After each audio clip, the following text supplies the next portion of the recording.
Alright, this is just a quick little update on a little project I'm working on. Basically, I came across a video on YouTube that showed a guy that was taking steel bolts, literally bolts that were approximately this size. They were pretty good size, but he was looking for something to machine that was made of steel. So what he did is he would take several of the bolts and cut them up and make tubes out of them and things like that, based on what he was making at the time. So essentially it would be a bolt about this big. It would have all the threads, you know, like a normal bolt. He hollowed out the center of the bolt and he machined down the face of it so that it was flush. In this case you see a hole here, but in his particular setup he didn't need the hole, and I'll show you what that is for in this particular build here. So it was literally a bolt that he would machined off the flats on the bolt. It was like a hex nut bolt on the top, and he machined that down so it was round, flush. He machined all the threads off. He put a center. He hollowed out the center to make a tube, and he put the slot that you see here. And then he took another bolt, same thing, and did the same kind of a setup. He would remove the head of the flats on the head of a bolt, made it smooth on the front. And essentially what his intention was to take the same size bolt and hollow it out and make this tube smaller than the other one so that it would actually fit in here like this. So the two pieces would fit together, and in order to use it for what he intended, he made another piece that was attached here out of brass. Okay, so this was the original bolt, took off the threads. He made this particular piece out of brass and then countersunk some threaded screws, basically 1, 2, 3, 4, 5, 6, about 6 of them across to hold this in place. My particular version has taken it a little bit a step further, and I've made my piece into 2 pieces, and I'll show you why later in the video.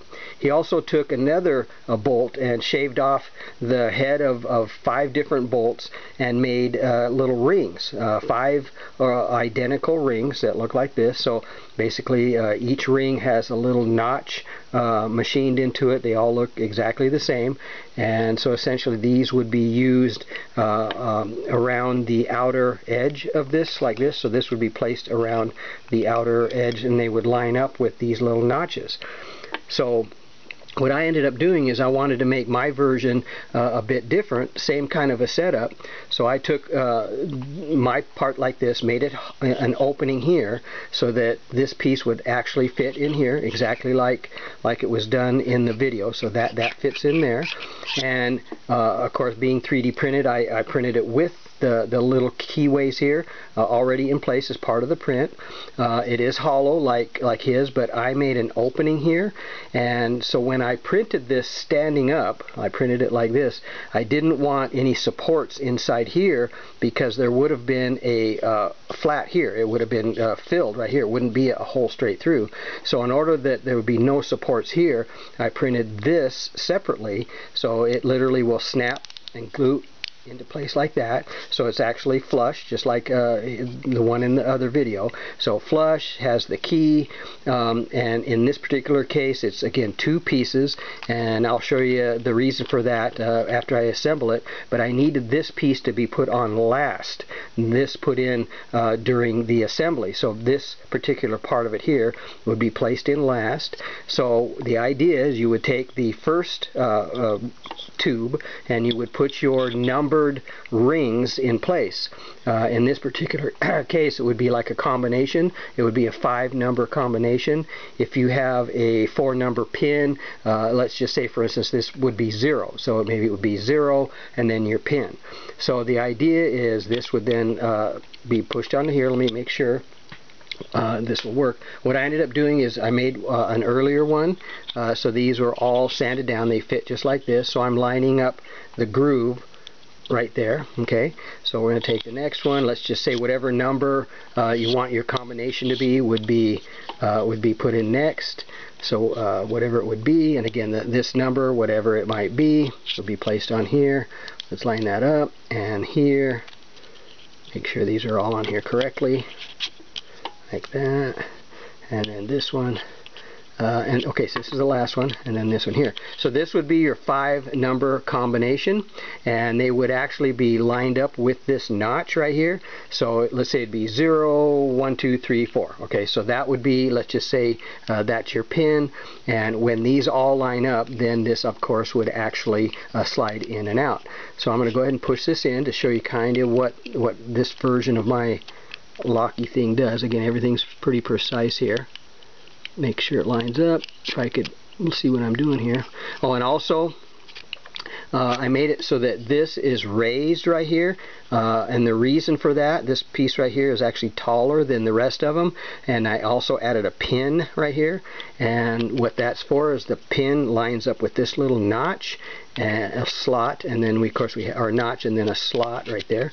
So we're going to go ahead and put this in here. I'm going to line up all my keyways here, make sure this slides in here properly, like that. And the next one, okay, and the next one. So once they all line up, it would actually be placed in here. The end cap would fit like this, and then that would be glued in place.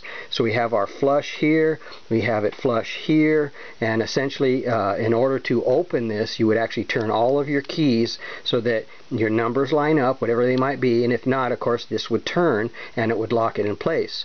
So let's just say hypothetically there's all my numbers.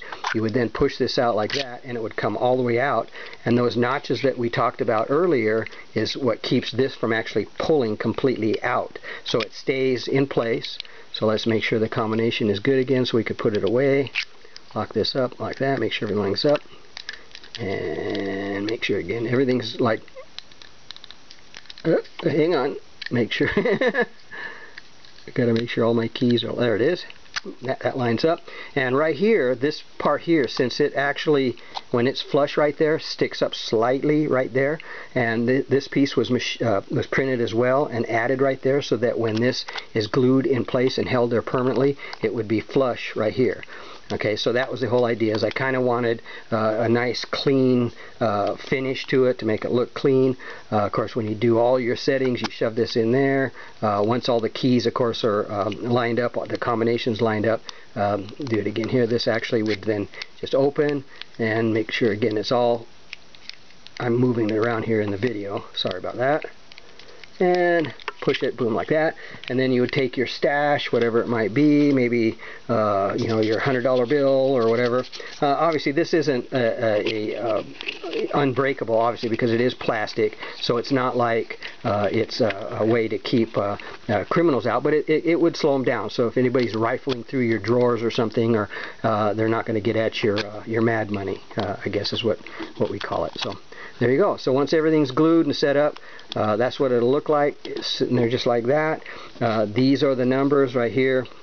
I did it in black with the numbers you know, printed on this little strip here, and then a little bit of silver paint, and each one of these little bands would fit around 5 of the little settings here. So whatever the combination is, you would line up that number over where the notch is, and however the combination is, glue it down, and there you are.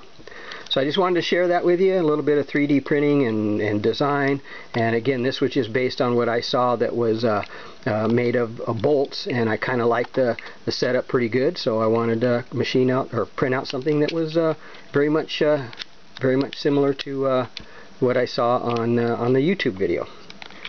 Alright, so anyway, that's it. So like I say, once everything's lined up here, and there it is, it opens up and you get to your stash. Okay, well, thank you for watching.